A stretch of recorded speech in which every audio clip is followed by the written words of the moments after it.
Bienvenue au podcast sur la piste du crime. On n'est pas des avocats, ni des experts en crime. On est juste un couple qui aime se raconter des histoires. Dans notre podcast, il va y avoir des sujets difficiles à entendre. Trigger warning pour les gens sensibles. Mais si t'es sensible, qu'est-ce que tu fais à écouter du true crime? Parfois, il va y avoir du sacrage. Parce qu'un violeur, c'est pas juste une marde. C'est une estie de marde. Puis on va pas se le cacher. Un tabarnak bien placé, c'est drôle en crise. Puis si t'aimes pas ça, je m'en calisse.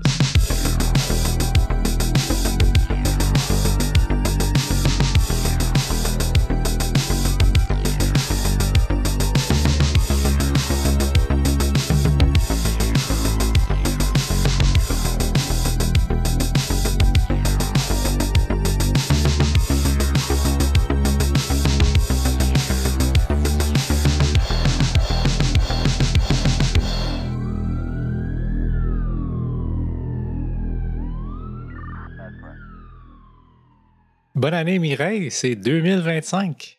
Bonne année! Yeah, c'est le 2 janvier quand on enregistre. Oui, puis c'est le premier podcast de 2025. Le premier qu'on enregistre, oui. Épisode, ben oui. On a sauté une semaine parce que les fêtes ont été occupées, puis on était malades, puis toutes sortes d'affaires, puis blablabla, puis tout chien à manger mes devoirs. Toutes les excuses. Ben non, garde les couchés. C'est toute fine comme c'est là.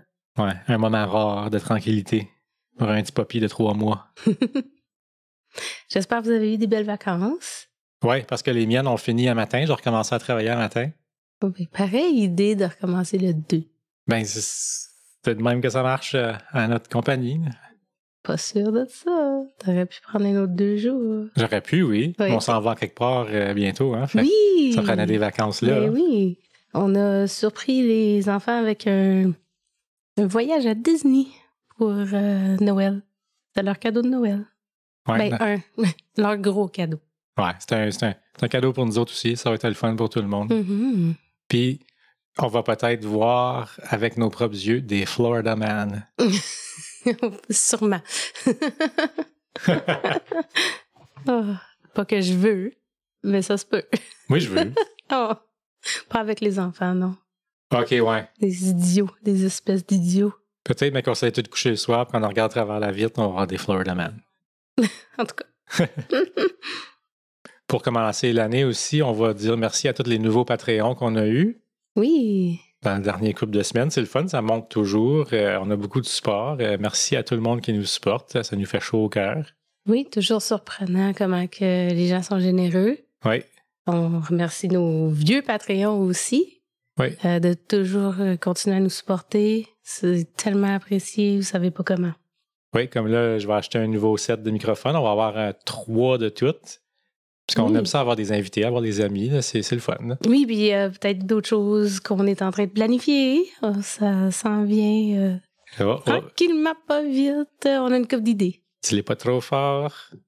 Donc, merci à tous les nouveaux Patreons. Merci à Audrey, Cindy, Geneviève, Éric, Lou, Anne Brigitte. et Myriam. Fait que merci à tout le monde. Pour ceux qui sont curieux, vous pouvez aller sur Patreon. On offre des épisodes supplémentaires. On n'a pas fait pour décembre, on s'excuse, mais ça va revenir. Là, on va en sortir un nouveau bientôt. Puis vous avez accès aux épisodes à l'avance quand ils sont prêts. Et puis, normalement, vous avez aussi accès aux vidéos des épisodes, sauf pour la vidéo de l'épisode 19 parce que ça allait pas trop bien. Là, fait qu'on a sauté par-dessus le vidéo à soir. Là. Ouais. On est du monde normal, puis des fois, on a des problèmes. Fait que ça marche pas toujours. Là. Des petits problèmes techniques. C'est ça. C'est bien correct. Bon. Est-ce qu'on a d'autres choses aujourd'hui, René, à discuter? En général ou à propos du podcast? Je pense pas que le monde veut nous entendre parler en général. Là. Ils veulent nous entendre parler à propos du podcast. Ah oui, tu es certaine? Oui. OK. Non, il n'y a pas rien d'autre à dire. All right. Ça fait que, René, Ah oui, Mireille? où est-ce que la piste nous mène aujourd'hui? Aujourd'hui, Mireille, mon histoire nous emmène à Whitewood, en Saskatchewan, au début des années 2000. Oh, c'est un cas assez récent. C'est assez récent, oui. Mes sources pour le cas de ce soir, c'est le livre True Crime Canada par Adrien Langenscheidt, un épisode de Crime Beat TV et plusieurs articles de la CBC, ou la Radio-Canada. Ouais. OK. Partie 1. Le rêve d'une ferme. En 2002, Pam et Lyle Miller réalisent finalement leur rêve. Ils achètent 640 hectares près de Whitewood, en Saskatchewan. C'est un petit village d'environ 1000 habitants à 175 km à l'est de Regina, à l'intersection de l'autoroute transcanadienne 1 et le Saskatchewan Highway 9. C'est dans le milieu des prairies, ou comme on dit là-bas, dans le milieu de nulle part. À Whitewood, soit on reste un jour, soit on reste pour toujours. C'est l'endroit parfait pour Pam et Lyle et leurs 3 enfants. Leur ferme n'est pas sur la route principale, ils sont à l'abri des voyageurs qui passent par la transcanadienne. Mais les visiteurs étrangers sont très bien accueillis chez eux par une affiche vantant leurs œufs frais et leurs conserves de cornichons. Cute. Zach Miller, il a 10 ans. C'est le fils de Pam et Lyle. Zach est souvent réveillé le matin par le chant du coq. Ça veut dire qu'il doit se lever pour faire ses tâches. C'est normal, puis c'est la routine sur une ferme. Tout le monde doit travailler, enfant ou adulte. Zach est habitué à ça. Son frère et sa sœur le sont aussi depuis un jeune âge. Le matin du 23 juillet 2006, Zach est réveillé par le chant du coq comme d'habitude. Dehors, il entend les poules caqueter et le bruit du vent à travers les feuilles des arbres. Zach aimerait mieux rester couché, il est encore fatigué. Mais il se lève quand même, il y a des tâches à faire. Il fait beau le 23 juillet, c'est un beau dimanche. Ce jour-là, Zach aide sa mère Pam à faire des confitures. Cute. En faisant les confitures avec sa mère, un bruit attire l'attention du jeune Zach. C'est une voiture qui arrive à la ferme. Zach abandonne sa job de confiture et court dehors pour voir qui est là. Ils sont habitués d'avoir des étrangers chez eux qui viennent acheter des œufs frais.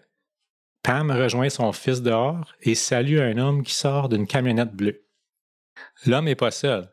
Pam remarque un jeune garçon qui est resté assis dans le véhicule. Il a l'air gêné d'après Pam. Ça doit être pour ça qu'il n'est pas sorti. Il a à peu près l'âge à Zach, elle se dit. L'homme se présente à Pam. Il s'appelle Robert Summers. Il vient de déménager en ville avec son neveu de 14 ans, Josh. Josh est inscrit pour aller à l'école à Whitewood en septembre prochain. Mais ça serait bien s'il pourrait rencontrer quelques autres enfants alentour avant la rentrée, explique Robert. Zach est content d'avoir un nouvel ami, parce que dans la petite ville de Whitewood, il n'y a pas souvent des nouveaux amis. Partie 2. C'est-tu une blague, Josh?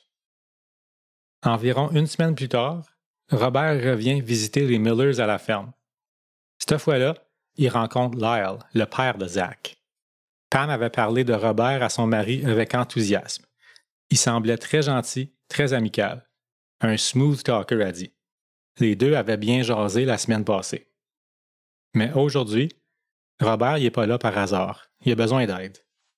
Un des pneus de sa camionnette est en crevaison et une jante est endommagée. Puis là, pour tous mes amis franglais, une jante, c'est un rime. Ah! Ah, OK. Robert, il y a un tailleur de flat puis le rime il est pété. C'est de même qu'on dit ça. Un pneu crevé. Un tailleur. Lyle offre immédiatement son aide. Il est très à l'aise avec ce genre de réparation-là. C'est un talent nécessaire sur une ferme. Les deux hommes réparent le véhicule et Pam en profite pour inviter Robert et son neveu Josh à souper avec eux autres. Pam et Lyle, c'est du bon monde, prêts à aider n'importe qui passe par chez eux. Pendant le repas, Josh reste dans le salon. Robert refuse que Pam donne de la nourriture à Josh. Mais pourquoi? Pourquoi qu'il ne donnait pas de manger? Je sais pas. Mais voyons. Pam et Lyle trouvent ça très bizarre. Mais les deux garçons s'entendent tellement bien ensemble qu'ils planifient déjà de se revoir le lendemain matin. Zach est aux anges, lui. On oublie un peu le contrôle étrange que Robert semble avoir sur son neveu. Josh, il va revenir demain matin, dit Robert, pour jouer avec Zach. Il manque pas de choses à faire à la ferme. Impossible de s'ennuyer, dit Zach. Il y a plein de choses à découvrir et il va toutes les faire découvrir à Josh. C'est cute, ça.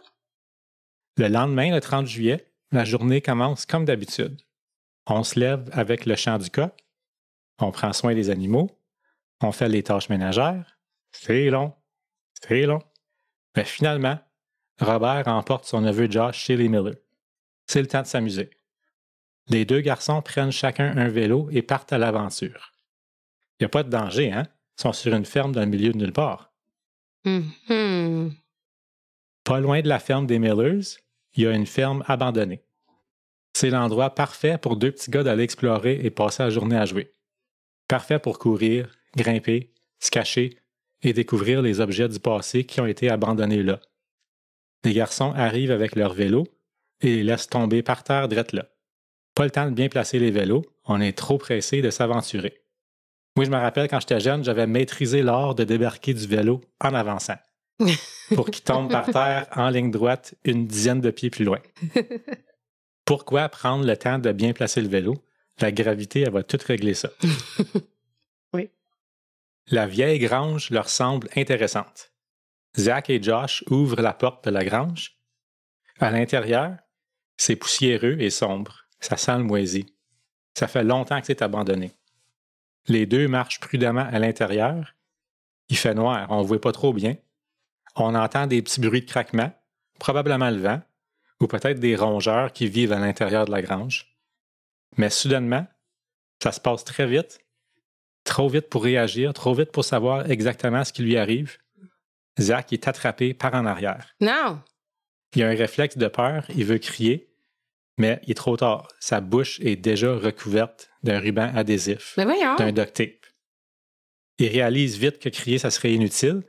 Personne ne l'entendrait loin de chez lui comme ça. Oh my God, j'aime vraiment pas ton histoire. Ses pieds sont attachés, Voyons! puis un sac est placé sur sa tête. Oh God, non! Il se fait lancer dans un véhicule, puis il entend la porte fermée. Oh, petit coco!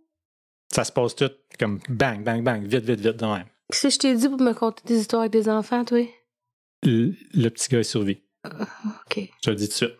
merci. Zach est impuissant face à son agresseur et est paralysé de peur. Est-ce que c'est Josh qui lui joue une blague? Non, pas en tout. C'est le début d'un cauchemar. Le véhicule démarre et se met à avancer.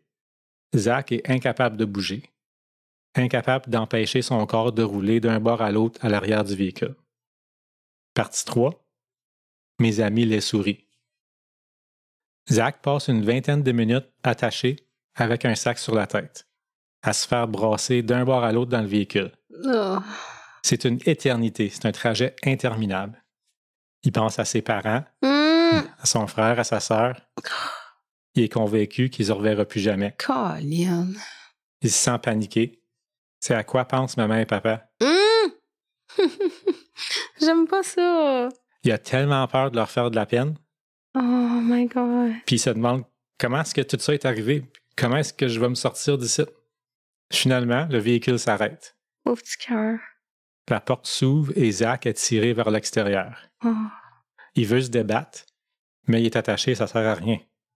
Il se tortille, mais il n'y a aucune chance contre la force de l'homme qui le manipule. Sûrement, c'est pas Josh qui est fort de même. Ensuite, Zach sent quelque chose de froid autour de son cou. Il panique encore. C'est-tu la fin? Non. L'homme vient de lui mettre un collier de chien en cuir autour du cou. Et ensuite, il se fait traîner dans une vieille maison de ferme abandonnée. Toutes les châssis et les portes sont recouvertes de planches clouées. C'est sale, c'est pourri, c'est plein de poussière. C'est une autre ferme abandonnée depuis plusieurs années. Il n'y a rien autour, c'est bien caché. C'est loin de toutes les routes principales. L'agresseur enlève finalement le sac qui recouvrait la tête à Zach. Zach regarde autour de lui. Il comprend que c'est pas une blague pantoute. Personne va sursauter en criant surprise. Il est assis sur un vieux lit, puis ses pieds sont attachés au lit avec une chaîne. Zach essaie de se libérer, mais il réussit seulement à se faire mal aux pieds, à graffiner de plus en plus sa peau qui est serrée très fort par la chaîne. Découragé, il se lève la tête pour regarder l'homme devant lui, son agresseur. Pas deviner? Ben oui, c'est Robert. Là. C'est Robert Summers. Ben oui. Mais il est où, Josh? Josh est dans une autre chambre, t'attaché lui tout, puis c'est pas son neveu pantoute. Zach regarde un peu partout. La porte de sa chambre est partiellement ouverte. Il voit dans la chambre voisine, la porte est un peu ouverte aussi.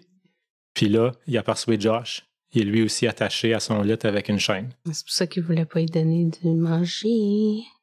Josh regarde le sol, puis il a peur, puis il a honte. Josh est prisonnier, pareil comme lui. Oh. Il est stupide, ton gars. Robert Summers, évidemment, c'est un esti de marde. Mm-hmm. Le pire des pires monstres qui a réussi à kidnapper 2 jeunes garçons. Puis malheureusement, tu te doutes certainement de ses intentions. Mm-hmm. Il veut pas jouer au Scrabble avec les petits gars, lui, là. Robert Summers, c'est pas pantoute l'homme gentil et amical que Pam Miller aimait tant.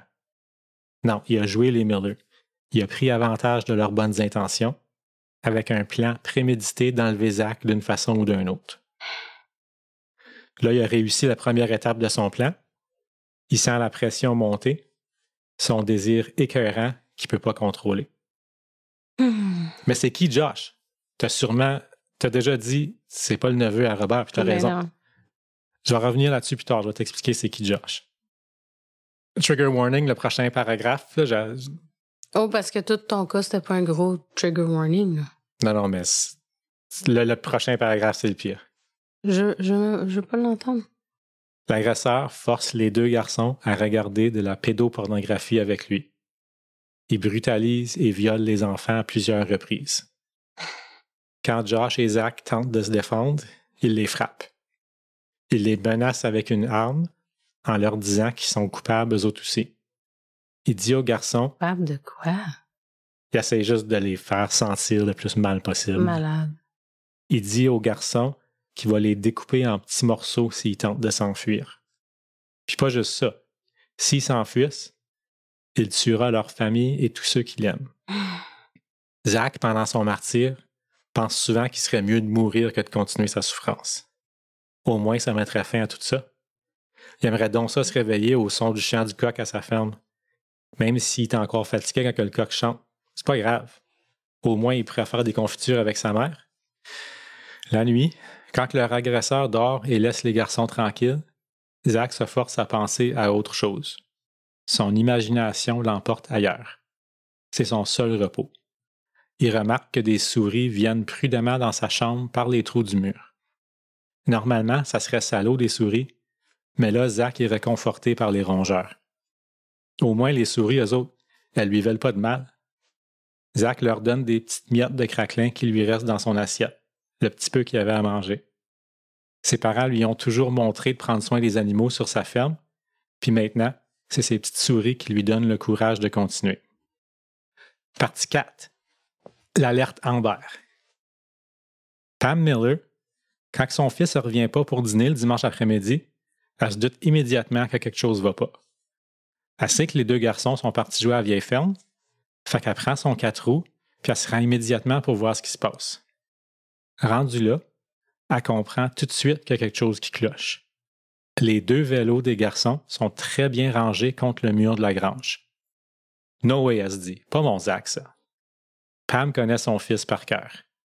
S'il y a bien une chose que Zach sait pas faire, c'est de ranger son vélo. Jamais il laisserait son vélo bien rangé comme ça contre le mur. Elle comprend tout de suite que les garçons sont pas là.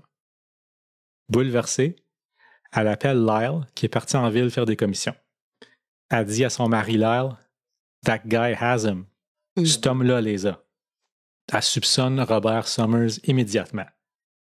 Pam et Lyle contactent la police, puis ils sont pris au sérieux immédiatement. Good. La nouvelle de la disparition de Zach et Josh se répand dans la ville de White Hood très rapidement. Tout le monde sont en place pour rechercher les 2 garçons. En fin de soirée, une alerte Amber est émise. Pour ceux qui ne sont pas au Canada, une alerte Amber, c'est quand la police passe un message sur tous les médias simultanément pour informer la population d'un enfant disparu. Le message passe partout, sur la radio, à la télé, puis à cette heure, même nos téléphones cellulaires sonnent très fort et nous donnent une courte description des faits, même si le son était complètement fermé. Ce soir-là, la police emporte une photo d'un homme chez les Miller. Ils montrent la photo à Pam et Lyle. Le couple reconnaissent l'homme immédiatement. Ils disent « C'est Robert Summers ». Mais la police, elle leur dit « C'est pas Robert Summers dans la photo ». La photo, c'est celle du délinquant sexuel, pédophile, multirécidiviste Peter Whitmore. Multirécidiviste. Oh my God. Ça devrait pas. Un petit peu, j'arrive là. Une fois, c'est déjà trop. La police enquête sans tarder. God. Pas de niaisage pantoute ici, on croit immédiatement les parents. Le lendemain de la disparition, la police émet un mandat d'arrestation contre Peter Whitmore. On le soupçonne avec raison d'avoir enlevé les 2 garçons. C'est trop louche toute son histoire d'être là avec son neveu. Une description de Peter ainsi que sa camionnette bleue est diffusée dans tous les médias. Partie 5. Un crime prévisible. Mais oui. Là, attache ta tuque là, parce qu'il y a du pognage de nerfs en crise qui s'en vient. Je suis sur le bord des larmes depuis tantôt, là. C'est grave. Ma tuque est déjà pas mal attachée, elle pourrait pas être plus tête que ça, là. C'est vraiment grave. Peter Robert Joseph Whitmore, 35 ans. Comme j'ai dit, c'est un délinquant sexuel, pédophile, multi-récidiviste. Multi, en plus. C'est vraiment dur de dire tout ça dans la même phrase sans vouloir écrisser un coup de pied d'un gosse. En 1993, à seulement 23 ans, Whitmore est condamné à 16 mois d'incarcération en Ontario, en lien avec l'enlèvement et l'abus de 4 garçons. 4? Oui. En même temps? Oui, 4 garçons. Je ne sais pas si c'est en même temps. OK. Mais quand même, 4. 4, puis oui, juste 16 mois. What the fuck? Ça devrait être 16 par garçon minimum. 16 fucking 16 millions d'années ouais. par garçon. Hey, ouais. Fait qu'il est envoyé en prison pour 16 mois.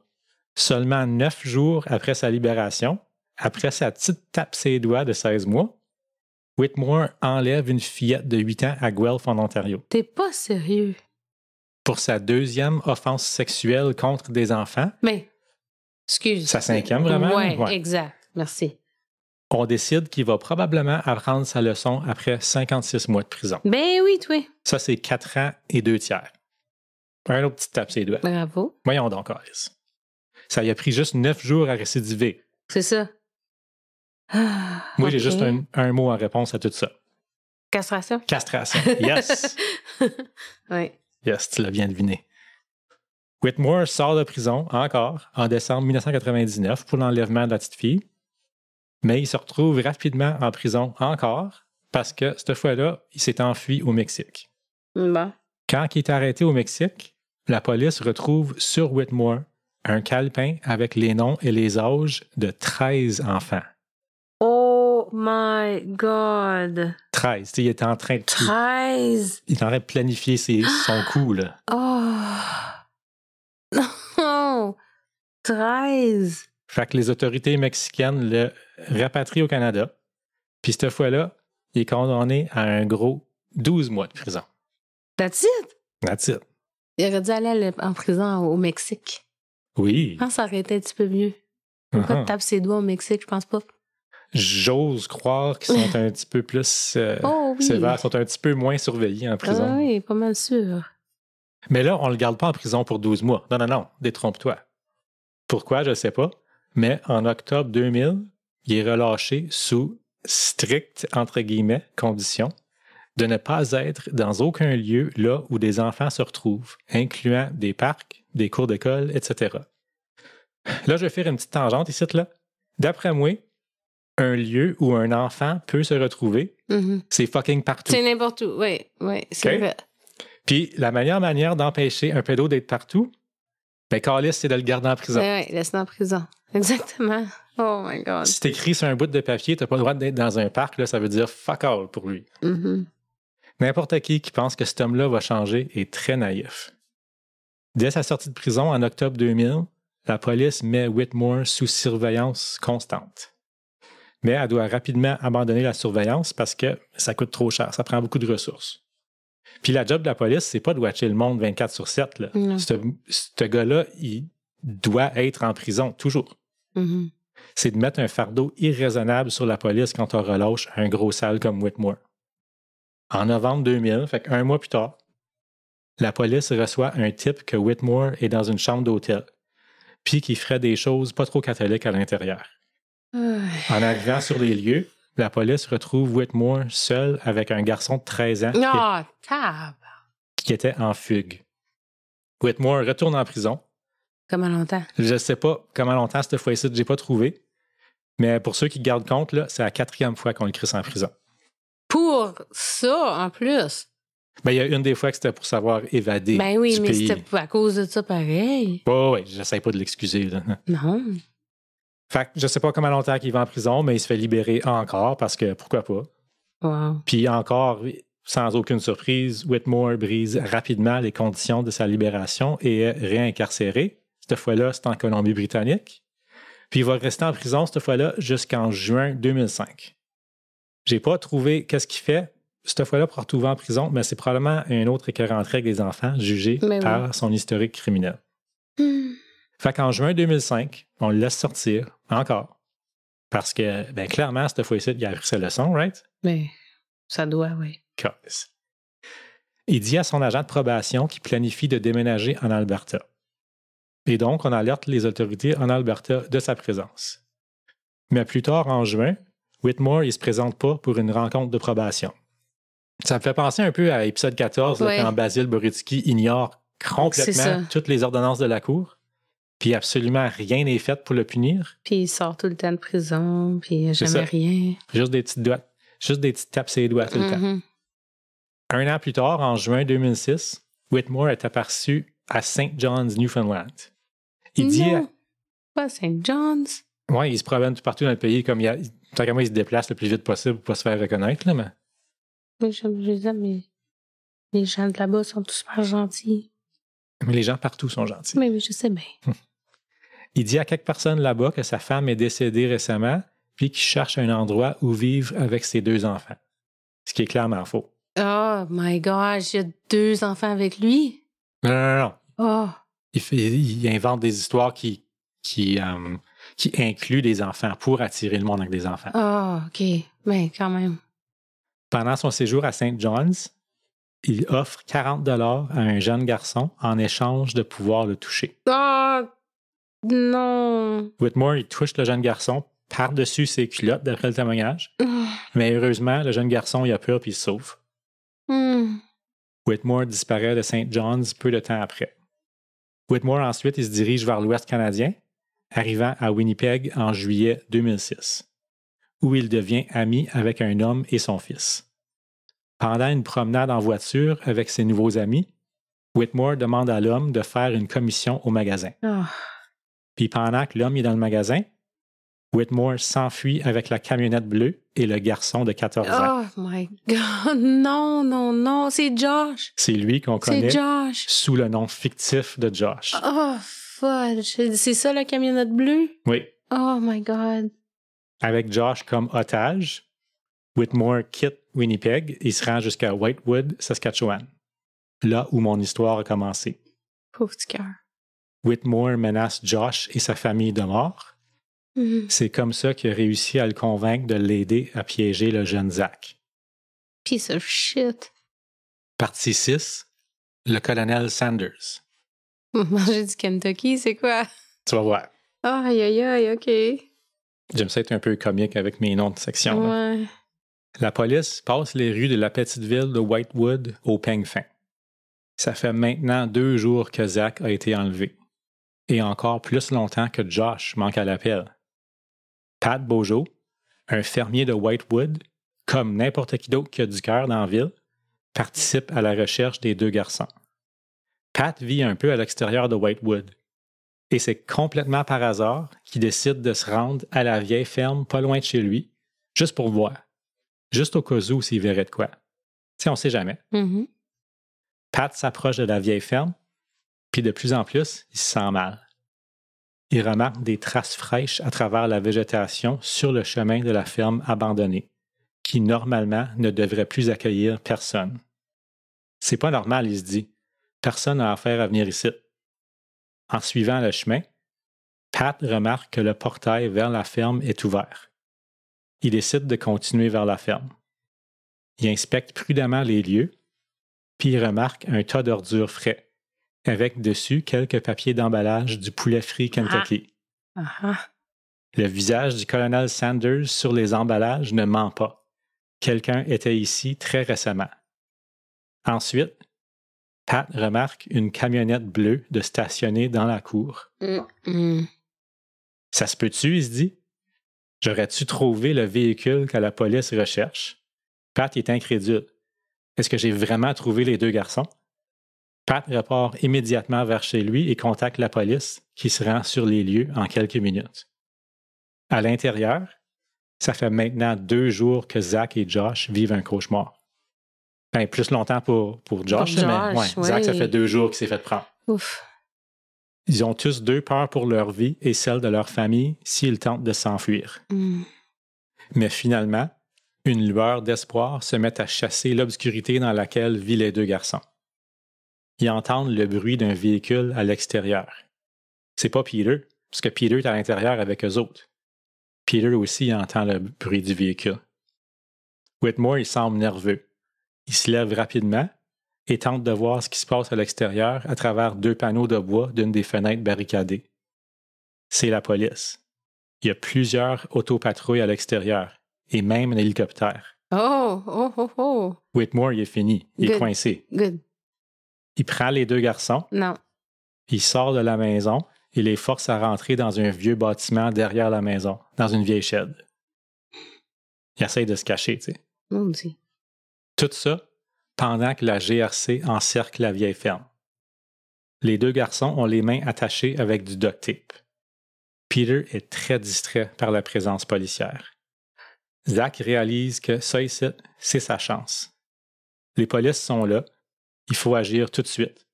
Sinon, il va être pris ici pour toujours. Zach trouve une vieille lame de scie rouillée par terre, dans le shed. Aïe. Pendant que Whitmore est distrait par les policiers à l'extérieur, Zach coupe lentement le ruban qui retient ses mains. Aïe. Ça avance pas, ça va pas vite. Les dents de la scie sont pas aiguisées pantoute, c'est rouillé. C'est une vieille lame qu'il a trouvée par terre. Ça fait des années que c'est là. C'est ça. Il a peur de se faire découvrir par Peter et d'avoir à endurer de nouvelles souffrances. Mais par bonne chance, l'univers est du côté à Zach, puis le gamin de 10 ans réussit à se libérer. Zach, il peut maintenant bouger, mais il n'est pas dehors. Il n'est pas encore en sécurité. Il est encore avec Peter. Whitmore est complètement ignorant que Zach s'est détaché. Aussitôt qu'il voit que Peter ne le regarde pas, Zach prend tout son courage puis il se met à courir vers la porte. Good. Il court le plus vite qu'il peut, le plus loin qu'il peut de son abuseur. Go, Zach, go. Il réussit à sortir de la shed. Zach trébuche 3 fois dans des trous de marmotte. Non, pauvre petit cœur. Puis il saute à travers une clôture, mais il n'y a rien qui peut l'arrêter. Go. Il fixe l'autopatrouille la plus près de lui et court sans arrêter jusqu'aux policiers. Oh. Les policiers qui sont là, eux, ils s'apprêtent à prendre la vieille maison par assaut. Ils n'en croient pas leurs yeux en voyant un jeune garçon sortir des buissons à 100 000 à l'heure qui court vers eux. C'est bel et bien le petit Zach. Ils l'ont enfin retrouvé. Depuis 2 jours que toute la ville, voire même toute la province, recherche les 2 petits gars. Puis là, un d'eux est libre. Zach est pris en charge par la police. Partout sur son corps, les traces de violence de Peter Whitmore sont documentées. Oh non. Mais Zach est vivant. Puis après une examination médicale, il retrouve enfin ses parents. Peter, par contre, il détient encore Josh à l'intérieur de la vieille shed. Oui. Les policiers réussiront à libérer Josh après 10 longues heures de négociations interminables Voyons donc, avec la grosse tache de marde Peter Whitmore. Aïe.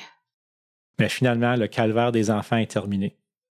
Whitmore est en état d'arrestation, encore, pour la 5e, 6e, fucking 30e fois maintenant, en lien avec des accusations d'abus et d'enlèvement envers des enfants à chaque fois. Combien de chances est-ce qu'on va lui donner? Il ne devrait pas en avoir pas en tout. 0. Castration, hostie. 1 an plus tard, à son procès, Peter Whitmore plaide coupable à 12 chefs d'accusation, entre autres pour agression sexuelle sur des enfants avec coups et blessures et autres délits sexuels, enlèvement, menace de mort et délit de pédopornographie. J'ai des frissons de comment que je déteste ça. Il devrait avoir une couple de minutes avec les parents aussi. Hein? C'est gross, c'est juste...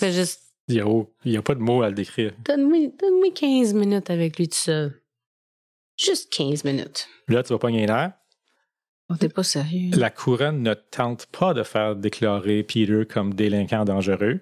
Hein? Apparemment, parce qu'il a plaidé coupable à ses accusations. Pis ça, Je sais pas. il dit qu'il l'est. Il plaide coupable. Ouais. J'admets que je suis.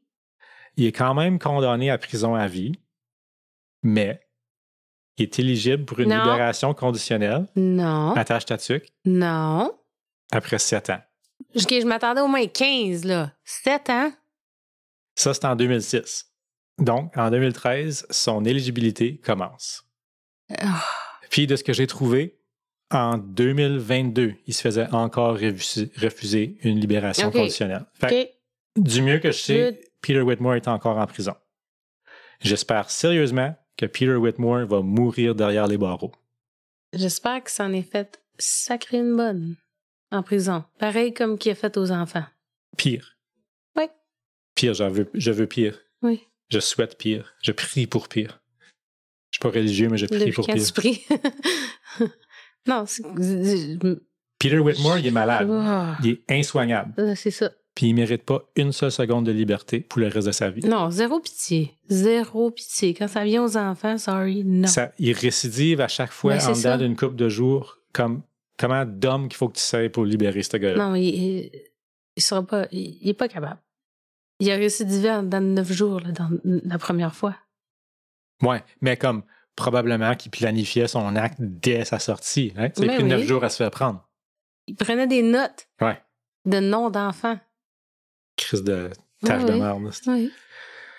OK. Partie 7. La victime forte. Dès que Zach a revu ses parents, il s'est excusé. Oh, voyons. En ses propres mots. Non. J'ai finalement pu voir mes parents et je me suis excusé. Je n'arrêtais pas de leur dire que je m'excusais parce que je leur avais fait subir cette souffrance. Je me sentais tellement mal de leur avoir fait subir ça.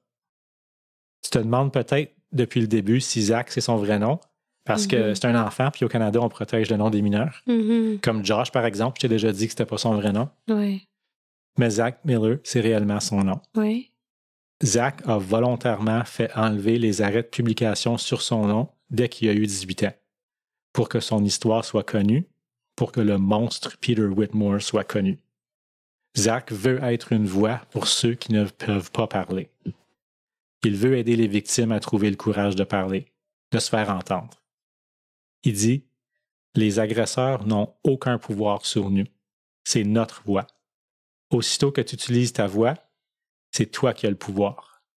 En tant que survivant, si tu t'assis là en silence, tu vas être prisonnier de ton silence pour le reste de tes jours. Mais si tu parles, oui, ça va être difficile, mais petit peu à petit peu, ta vie va s'améliorer. » Zach espère que son histoire forcera le gouvernement à agir, à resserrer les lois contre les agresseurs pédophiles comme Peter Whitmore. Whitmore avait 35 ans quand il a enlevé Zach et Josh. Il avait déjà passé 5 séjours en prison avant l'enlèvement de Zach. Il avait été relâché hâtivement 3 des 5 fois. Mais malgré tout ça, il est quand même éligible pour une libération conditionnelle. Ça n'a pas de bon sens. Non. Non, comme je déteste ton histoire, mais je comprends pourquoi tu l'as fait.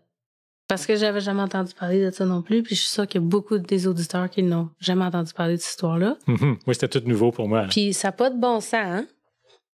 Que ça arrive encore, puis encore, puis encore, puis tu tapes ses doigts, puis... Comment de fois que ça leur donne des chances. Voyons, c'est des enfants. Ouais, comme opinion choc, là, la pédophilie, ça devrait emporter une peine de prison à vie automatique. Pareil comme meurtre au premier degré. Oui. Les prédateurs sexuels, pédophiles comme Whitmore, ils vont jamais changer. Pourquoi s'imaginer qu'on peut les réhabiliter? Non, puis j'en reviens pas comment il a été courageux, cet enfant-là, puis il a été wise.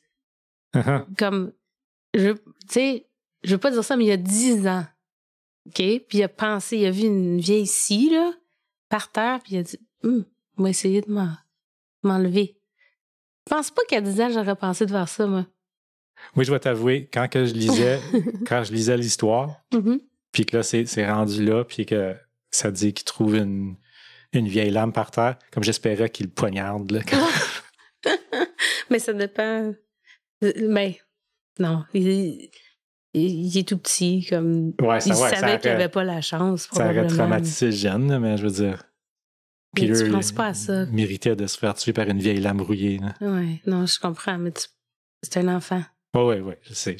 Mais juste le fait de penser, je vais couper mon tape avec ça, c'est beaucoup déjà pour un enfant de 10 ans. Là. Oui. Dire, de regarder chance. par terre, de chercher les choses. Oui. Puis comme j'ai dit, une de mes sources, c'était un épisode de Crime Beat TV. Là, il passe en entrevue. Puis, tu sais, lui, il veut être une voix. Fait qu'il y a plusieurs entrevues disponibles avec lui sur YouTube. Là. Il est vraiment spécial à écouter. Oh, mais pauvre petit cœur, pareil. Là, il y a comme 25, 26 ans à peu près. En plus, c'est excusé à ses parents. Comment triste que c'est ça. C'est super triste, ouais. Oh. Fait que je vais terminer avec une citation de Lyle Miller, le père de Zach. Lui, il dit, c'est très évident, là, mais je veux juste que le message soit clair. Lyle dit, « Je suis 100% convaincu que si on laisse sortir Peter à nouveau, il va avoir un autre enfant, une autre famille qui va devoir vivre ce que nous autres, on a vécu. » Oui, puis ça veut pas dire que ça va être un bon turn-out comme ça. Là. Cette fois-là, ça veut pas dire que l'enfant va survivre. Ouais, comme on sait pas c'est quoi les plans à Peter, là, comme il était pas pour les ramener chez eux après ça. Là, non, c'est ça. Depuis quand que ça arrive, ça? Ouais. Ils voulaient se faire un fun une couple de jours, après ça, ils arrêtent de tuer les petits enfants, probablement. Là. Oh, en tout cas, je suis contente qu'il est en prison, puis je suis contente que les enfants sont corrects maintenant. Mais je veux dire, ils sont corrects. Ils vont jamais être corrects de ça, René. Ouais, comme on n'a aucune information sur Josh, qui veut rester anonyme, c'est son choix, right?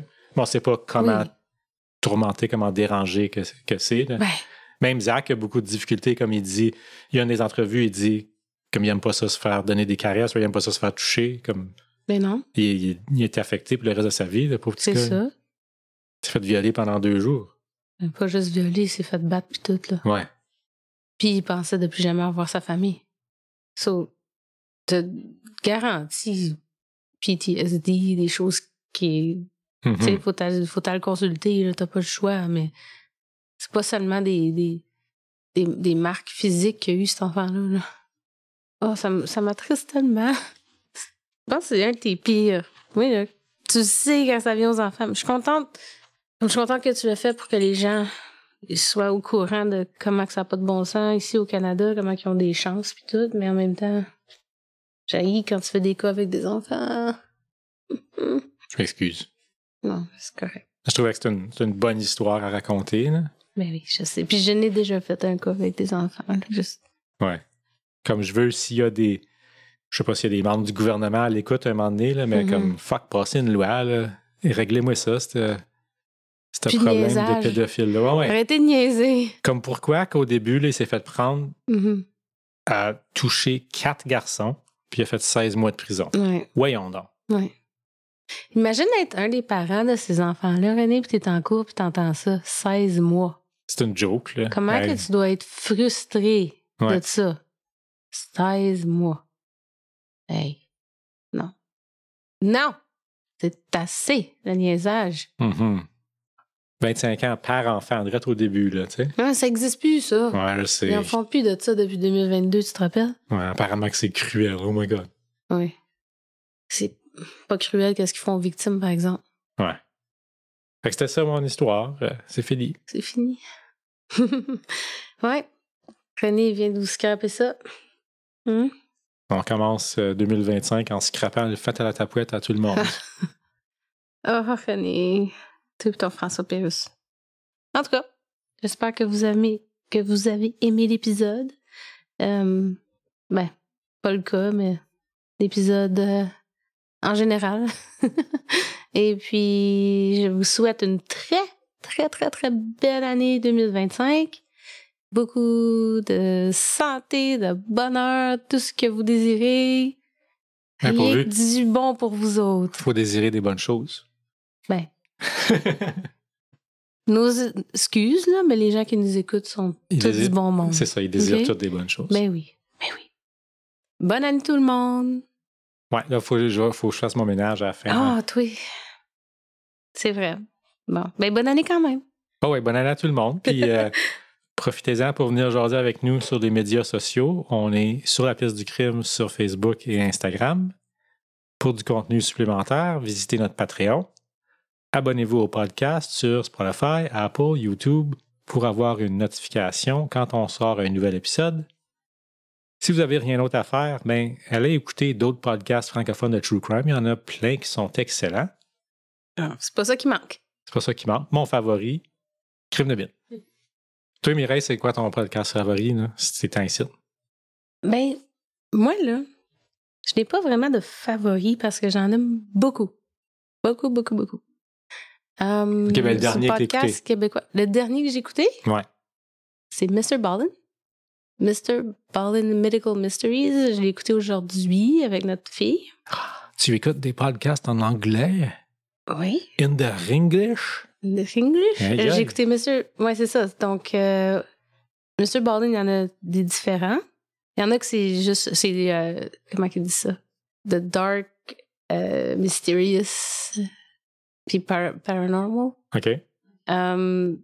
Puis sur YouTube, il est sur Amazon aussi. Mais il y a un autre sur Amazon, c'est Medical Mysteries. Puis c'est ça que la petite, elle aime écouter avec moi. Medical Mysteries. C'est pas des meurtres, des choses comme ça. C'est Medical Mysteries. C'est approprié. C'est approprié. T'es pas en train de faire écouter du true crime avec mes enfants. Non, du tout. Mais elle est bien intéressée dans ces choses-là. Là. Ouais. Donc, ouais. Bon, ben c'est celle-là que j'ai écoutée. OK. Mais pour ceux-là québécois, c'est surtout ceux du pas de crime que j'aime beaucoup. C'est des gens qu'on a rencontrés au pas de crime. Mais tu sais, il y a aussi les tricoteuses en série qui se prennent pas trop au sérieux que je trouve drôles. Sont corrects eux autres aussi. Ils étaient pas au pas de crime, mais... Ouais, c'est vrai, on ne les a pas rencontrés, eux autres. Non, ils étaient pas là. Mais il y en a plein. Ben, il y en a une nouvelle aussi, Psychocrime. Ah oui, ben j'ai parlé du docteur Véro. Ménard, c'est ça? Véro Ménard? 2 épisodes passés, je pense que je l'ai recommandé. Mm-hmm. Elle a fait une vraiment bonne analyse. Il y en avait un autre aussi. Il y a Crime Tonic qui pense qu'ils vont recommencer bientôt. Les autres non plus, on les avait pas rencontrés. Puis 911 Behind the Scenes. Elle travaille... Je connais pas. Ben, c'est une répartitrice de 911. Mm-hmm. Puis au Québec. Puis elle raconte... Je pense qu'elle écoute des appels 911. Puis là, elle dit son opinion. OK, mais cette personne-là a répondu telle affaire. Oh, OK. Peut-être que c'est... Elle fait des revues de performance. Ça. Ben, un peu, oui. Ça, c'est cool. Elle se met à la place des victimes, puis qu'est-ce qu'elle aurait dit en tant que répartitrice. Ouais, OK. Ouais, c'est cool. Celle-là, il m'intéresse. Ouais. On va l'écouter. Oui. Donc, il y en a plein. OK, fait puis tout ça, avec tout ça, je veux dire, n'oubliez pas de nous donner 5 étoiles. Si vous pensez qu'on mérite 5 étoiles. Non, 5 étoiles. T'es pushy. Oui, je suis pushy. Je veux 5 étoiles. Oui. All right. Donc, c'est ça qui est ça. Merci de nous avoir écoutés. Et encore, je vous souhaite une excellente année, la gang. Bonne année. Bye. Bye.